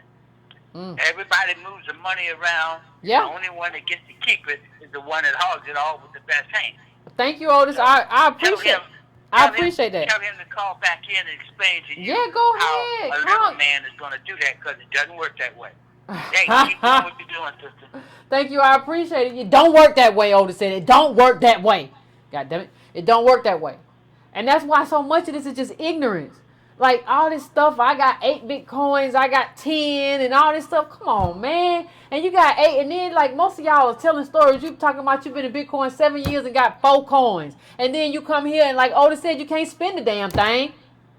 Like, so what are you talking about? It's an escape hatch, right? It's a way to get your way out of it. It's a way to say like, I ain't gonna have to deal with this no more. And I'm gonna just mine bits. And so what I kind of become to feel like is just like black people right now, we're like blind ambition. Like we're just like ambition. We're so ambitious and we want it so bad because we ain't had it and it's been robbed from us. We just walk around. What you got? Oh, I'll invest in that. Well, I don't care what it is. Herbalife, Ponzi scheme, mortgages, scams. Because I just gotta get on. And so we don't even look. We don't even listen. We don't even stop and be like, let me see what this is. Let me spend a lot of time trying to figure out what this is. We don't do none of that. No. We don't do none of that. Nobody wants to do any of that. We just want to get on. I found this in. And let me tell you something. Before I go to the next call, let me tell you something. One of the things that you got to do, one of the things that those of us, the Breaking Brown family, have to do, we got to do this. Ain't no way around this. We got to do it. We got to put around us strong boundaries. So wait a minute. You told somebody that this Bitcoin is dangerous or it's risky or it's volatile, whichever, right? And they said, no, you just negative. I ain't listening to you. I'm going to go buy me some Bitcoin. So they took their last $1,000 and invested in Bitcoin. When they come back to you and say, I don't know what happened, but now I need an attorney and I got to figure my stuff out, and you real political, can you help me? You got to say no. And not only no, don't call me no more. Because one of the things that I realize has to start happening for us, we got to start thinning the herd. And I understand that that's painful because these are our people. But what you got to understand, everybody ain't going to make it to the other side. We're doing politics. We thinking. We listening. We're a part of a community that does it and try to move this and tries to move black people in the black community forward. That's what we do here. But you got to understand, not everybody ain't going to make it. And the people who can be reached, we're going to pull them in and we're going to reach them. We going to reach them. But you got to understand that some people can't be reached. You can't say because I pay attention to politics, you want me to help you do some political stuff. Except when I asked you to help me with some political stuff, you didn't want to help. And when I asked you to watch a little bit more CNN, well, CNN is fake news a lot of times. But when I asked you to watch and read Counterpunch or all this stuff and all this information and put it all together, when I asked you to be a part of politics and read all these books and all these articles, you didn't want to do it. But you want to come to me later and say, well, Yvette, can you help me? You got to be able to say no. And no is always a complete sentence. You don't have to say, no, I can't because remember that time? No. You all right? That's it. You got to be willing to do that because part of the problem is we come in and we rescue these people. After this stuff goes down and we told them what's going to go down. And we come in, well, we know more than they do. No, we can't do that all the time. We can't do it all the time because people have to suffer repercussions of their own actions to learn. I can't do this. I did some stupid stuff. That's what has to happen. So I'm going to the next call. I'm going to call a area code 302. 302. I'm coming to you right now. Tell me what's your name and where you calling from. Hey, Yvette, this is Darian calling from Baltimore. How's it going? Hey, how you doing? I'm doing well, Alex. This is a pleasure. Thanks for taking my call. Okay. I don't take too much time, but I just wanted to say, so I've been trading myself probably for about like 7 years, focusing primarily on stocks. Okay. Educated, background in engineering. Consider myself being very astute. But what I have to say is that I made money back in the day trading marijuana stocks, right? Okay. And the one thing about that was that it was a bubble, and I literally lucked up. So some of the callers that are calling in, that are saying that they made money in Bitcoin, I mean, yes, it's true. People luck up, and they happen to be in the right security, in the right whatever investment at the right time. However, if you're thinking that this is right now, you're going to get in and you're just going to change your life, it's not going to happen that way. They literally just listed, I believe, Bitcoin under the Forex market. So that makes it like trade on the currency exchange with U.S. dollar or all these other well-known, currencies backed by, major nations. Uh-huh. But it's funny that, once it actually happens, right, there's going to be a lot more volatility that's going to go into Bitcoin, right? And now you got the professionals in the game, right? These aren't people who are spending 30 minutes, right, every weekend, looking at a Bitcoin chart. And these are people who do this every day, right? They're 8 hours a day, 10 hours a day. My question is, if you're an average black family, you got time to put in 10 hours, 8 hours, 20 hours a day, right, to look at these trends and look at all these things that honestly, they got computers that are actually doing it now for them, right? So really, what chance do you have, and I'll end it at that. I just want to say thank you. Thank you for coming back.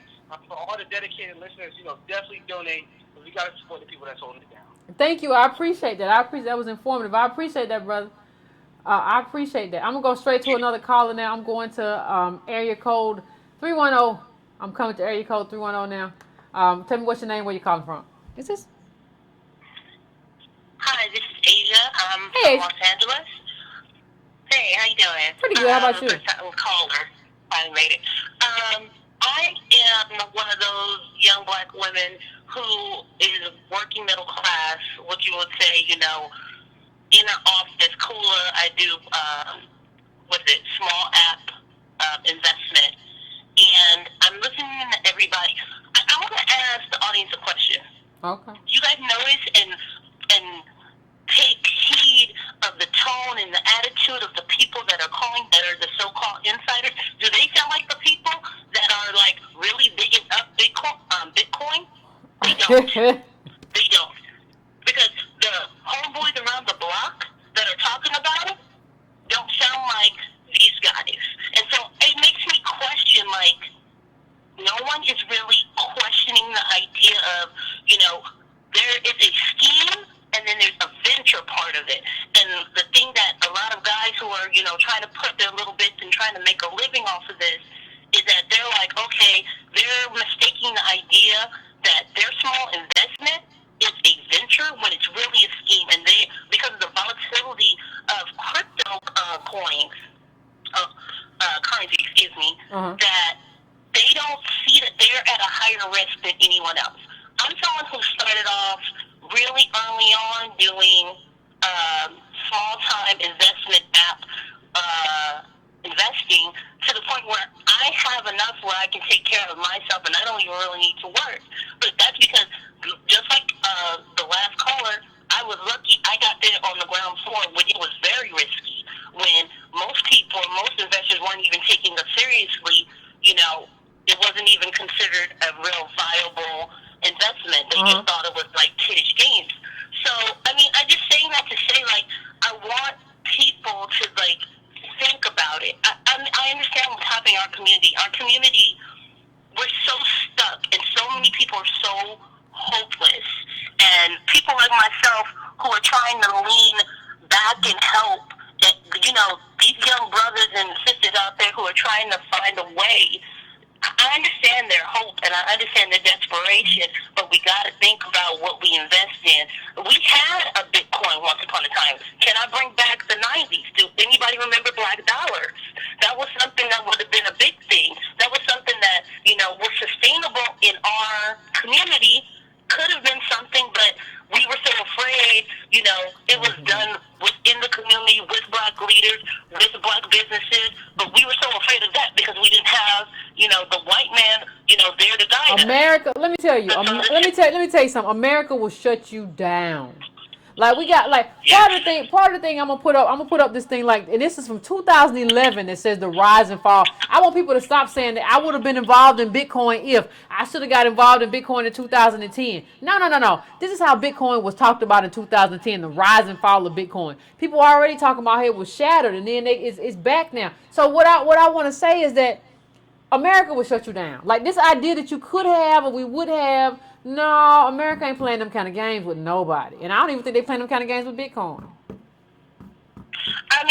The idea that this autonomy that people think that they're going to have, it's in America, in Trump's America. If you think that you're going to make money off this illegal market. Also, let's think about this, black community.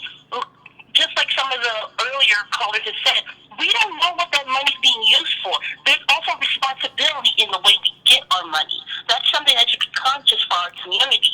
I don't want to make earnings if that money's being used for child prostitution or, creating, check cashings in the black community or whatever. So there's a responsibility in that as well. And I know some people will be like, well, the U.S. dollar is any better. People can use money for what they want to use it for. But this is a conscious investment that we're making, and you're taking a higher amount of risk. It is well known and documented that most... As far as I'm concerned. Yes, and it's... Oh, sorry. It's also, it's well documented that more times than not that your investment is being used on illegal activities. Can you live with that? I don't know if some people can. I know some people can. They don't care as long as, I get my gains and, my investment and whatnot. But I hope that's not the type of community we want to be. Because if that's the case, then we're no better than Republicans. Then we're no better than a lot of these people did you say you have Bitcoin? No, I'm a regular small person investor, and I'm just a chick that works. Okay. The real thing that really put me on to call was that, the guys that I hear in my neighborhood and the guys that push it to, these little, and you'd be surprised how many people are into this Bitcoin, and they're very young. They really go after the guys that are 18, 24, 25. They don't go to the older people like myself. They go after these really young guys who are hungry, who just can't see a way out past that 9 to 5, or even less than that 9 to 5. Yeah. So, Thank you, Carla. yeah. I appreciate it. I appreciate your call. But yeah, I think. Listen, when you say, and I agree with you. But when you say they're going after these young guys, what you're really saying is that they're going after this raw ambition. They're going after these guys that have watched Diddy and 50 Cent, and all these people come up and they drive in Bentleys and Rolls Royces, and they're going after these people in the black community who say, you know what, I'm gonna do anything I got to get it. I'm gonna take whatever risk, even if it's 100% risk. And it's overseas, it's global, and I have no control, and I have no enforcement. That's what I'm going after. And that's because that's who you make a lot of money with. That's who you make a lot of money on. So, I mean, and I just put up the thing. You have a Nobel Prize winner saying Bitcoin ought to be outlawed. I mean, I just want you to think about that. Just think about what that means for this person to say that. Like Bitcoin ought to be outlawed. And think about what that suggests. You just can't say, well, that person don't have the power. No, think about what that suggests for your life and what might happen. Part of the thing is that we have to stop being so emotional in terms of making our assessments and thinking realistically and rationally. Now I'm going to take 2 more calls. The first call is 860. 860 area code. I'm coming to you. Tell me what's your name and where you're calling from. Name is Ulysses, and I'm calling from Connecticut. Hey, Ulysses, how you doing? How you doing? Pretty good. Doing fantastic. Greatly appreciate your show. One of the most important things, if I can add to the conversation, one of the most important things that have been stated tonight is the need for us to really have critical thinking. We were the people who rooted this planet into existence, and that was done by a group of ancient scientists. We built this whole system. And we've gotten so far away from critical thinking, just analyzing our environment and paying attention. You've hit it on the nail, hit it on the head of the nail. We've got people running because they're desperate. They know that they're shut out. They know that they don't have an opportunity or they don't see it, and they're grasping at whatever is set in front of them. I don't see Bitcoin any different as lotto or the lottery. I don't see it as being any different than playing the lotto. You have a whole bunch of citizens contributing into something that they tell you up front. You don't know who's behind it. You don't know where the money's going. You don't know how it's flowing.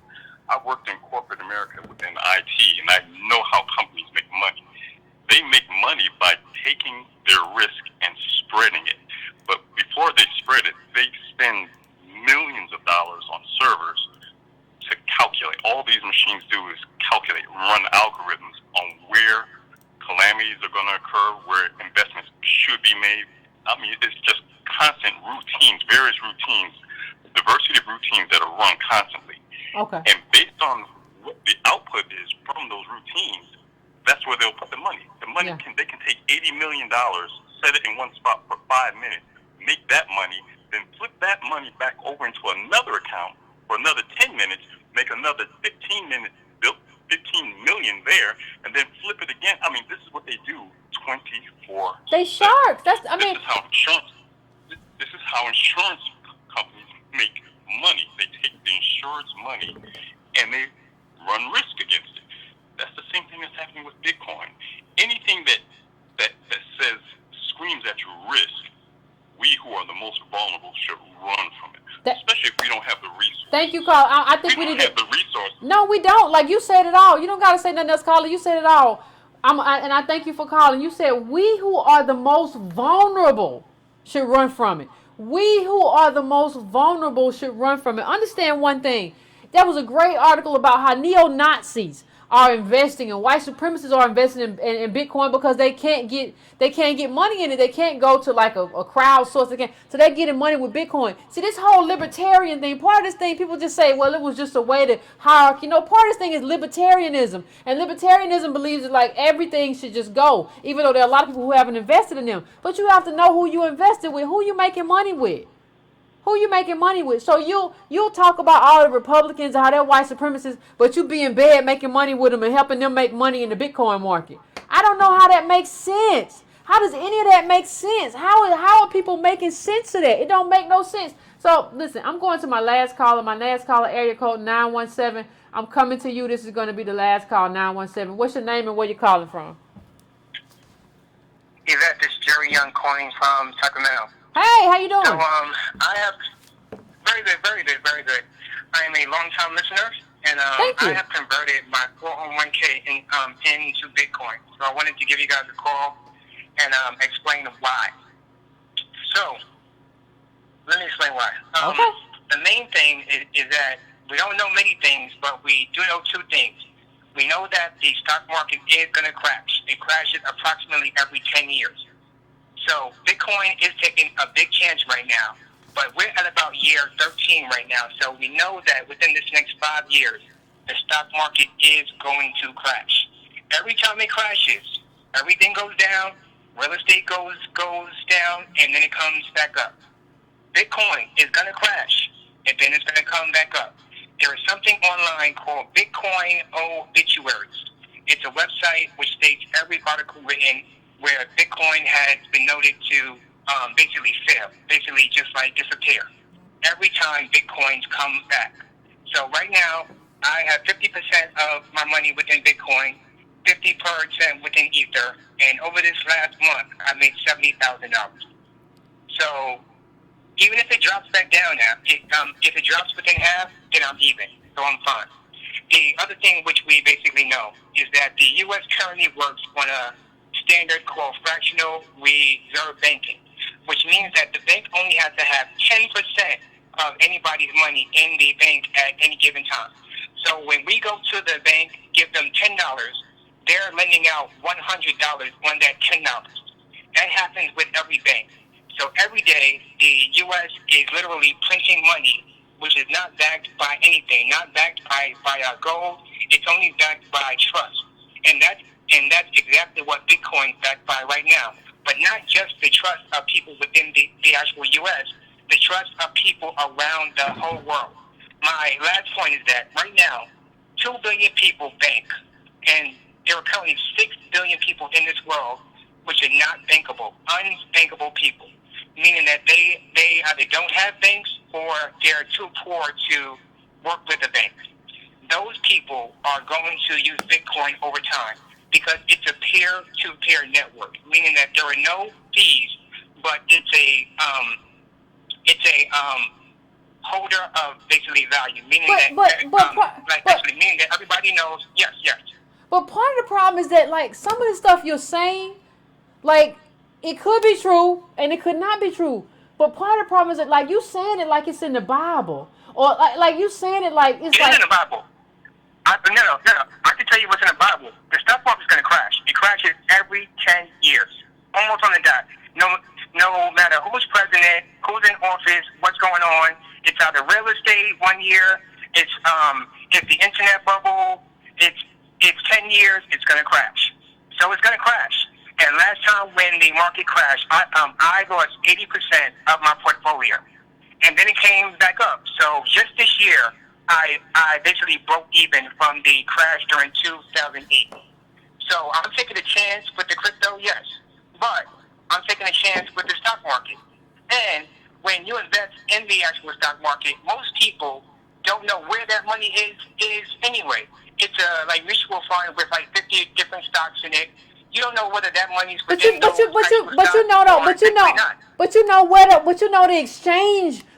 exchange that it's traded on. Like, you might not know where it is, but if you invest in Apple on the New York Stock Exchange or wherever, you know, like, what exchange you're trading on, and there's an address for Apple.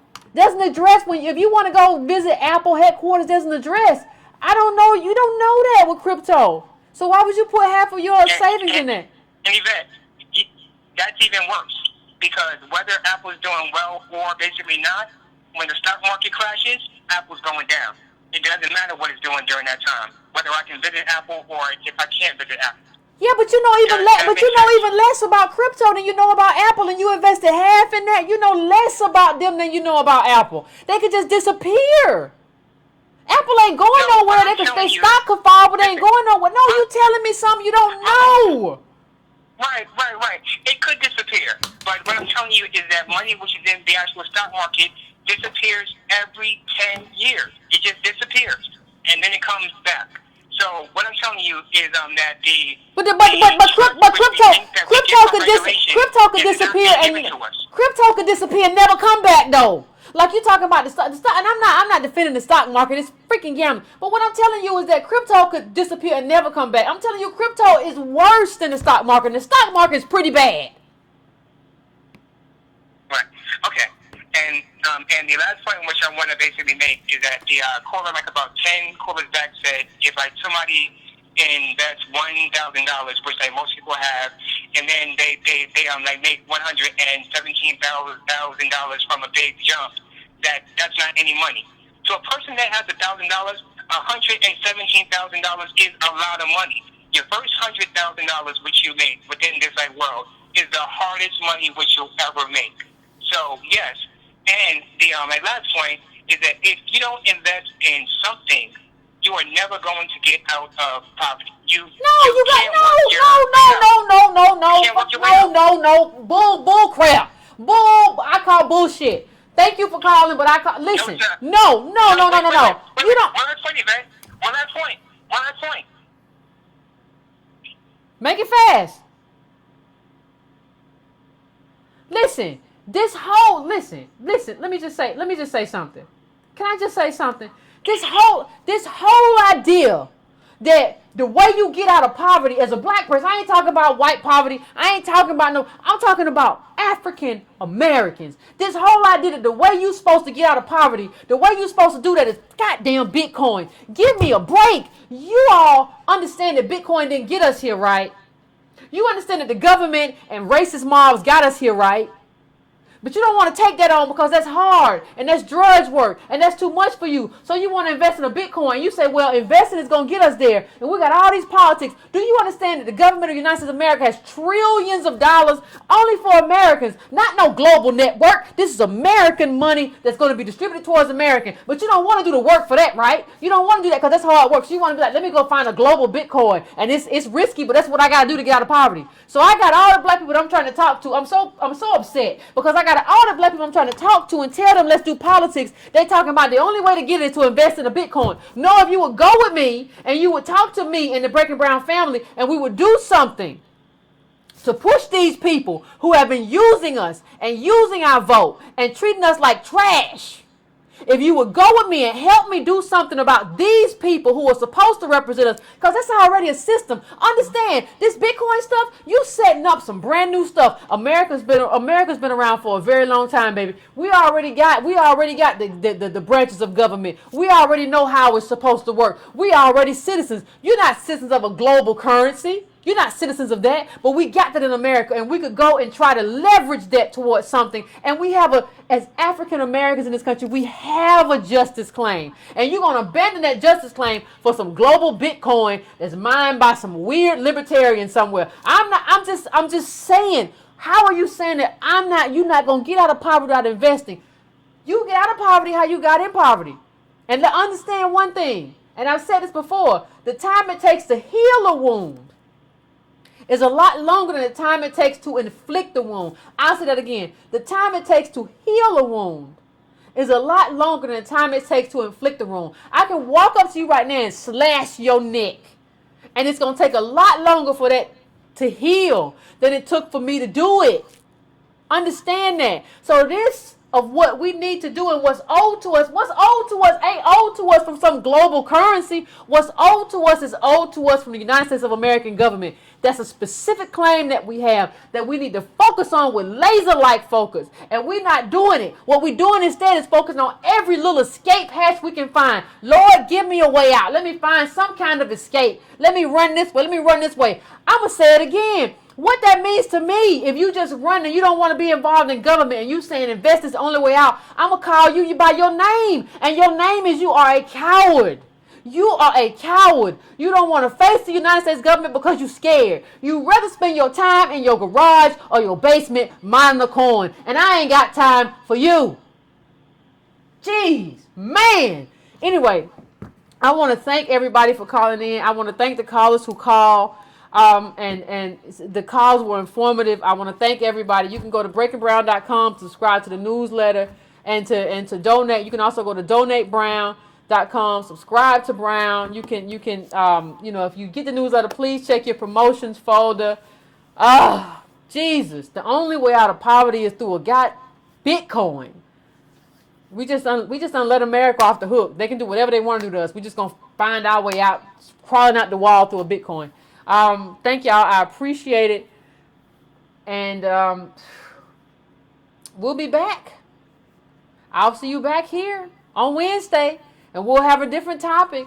It's probably going to be another escape hatch, because we love our escape hatches. So thank you all for tuning in. I appreciate it. There were 2 mods that I was supposed to put on, and I got busy. I lost my glasses, so I didn't get it done. Please like and subscribe. Please like and subscribe to Breaking Brown Podcast. And I want to thank y'all for tuning in, and thank y'all for caring about news that matters, because it matters to me and it matters to the black community. I appreciate everybody. Thank y'all.